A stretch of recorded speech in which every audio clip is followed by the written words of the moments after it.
പിതൃക്കളുടെ ആത്മശാന്തിക്കായി പുണ്യതീർത്ഥങ്ങളിൽ ബലിയർപ്പിക്കുന്ന ദിവസമാണ് കർക്കിടക വാവ്. കർക്കിടക വാവ് ദിവസം ചെയ്യുന്ന ശ്രാദ്ധമൂട്ടൽ പിതൃക്കൾക്ക് ഒരു വർഷത്തേക്ക് നിത്യേന അനുഭവപ്പെടുമെന്നാണ് വിശ്വാസം. കർക്കിടക ബലി യഥോചിതം ആചരിച്ചാൽ പിതൃക്കൾക്ക് മോക്ഷം ലഭിക്കുന്നത് കൂടാതെ ഇത് ആചരിക്കുന്ന ആൾക്ക് സമൃദ്ധിയും ഐശ്വര്യവും വന്നു ചേരും എന്നാണ് വിശ്വാസം.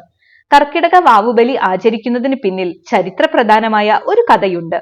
ഇതിഹാസങ്ങളിൽ ദാനശീലനായി വാഴ്ത്തപ്പെടുന്ന കർണൻ മഹാഭാരത യുദ്ധത്തിൽ വീരചരമം പ്രാപിച്ച് സ്വർഗം പോകിയെങ്കിലും അവിടെ അദ്ദേഹത്തിന് കഴിക്കാൻ യാതൊന്നും ലഭിച്ചില്ല. കർണൻ തൊട്ടതെല്ലാം പൊന്നായി മാറുകയാണ് ഉണ്ടായത്. തൊട്ടതെല്ലാം പൊന്നായതോടെ കർണന് കഴിക്കാനും ലഭിച്ചത് സ്വർണമായിരുന്നത്രേ. വിശന്നു വലഞ്ഞ് ഇതിന്റെ കാരണം ആരാഞ്ഞ കർണനോട് ദേവേന്ദ്രൻ പറഞ്ഞത് ജീവിച്ചിരുന്ന കാലത്ത് കർണൻ യഥാവിധി പിതൃപൂജയൊന്നും ചെയ്തിരുന്നില്ല എന്നായിരുന്നു.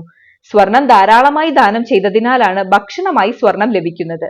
യഥാസമയത്ത് പൂർവികരെ സ്മരിച്ച് ജലവും ഭക്ഷണവും ശ്രാദ്ധമായി നൽകാൻ തന്റെ ജന്മത്തിന്റെ പ്രത്യേകതകളാൽ കർണന് കഴിയാതെ പോയി.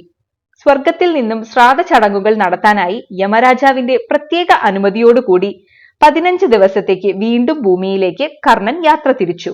ഭൂമിയിൽ തിരികെ എത്തിയ അദ്ദേഹം ഭക്ഷണവും ജലവും നൽകി പിതൃക്കളെ ശ്രാദ്ധമൂട്ടി ചടങ്ങുകൾ പൂർത്തിയാക്കി വീണ്ടും സ്വർഗത്തിലേക്ക് മടങ്ങി.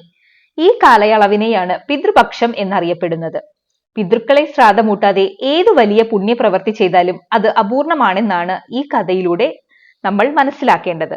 കർക്കിടകത്തിലെ വാവുബലിക്ക് സമാനമാണ് ഉത്തരേന്ത്യയിൽ ആചരിക്കുന്ന പിതൃപക്ഷ ശ്രാദ്ധം.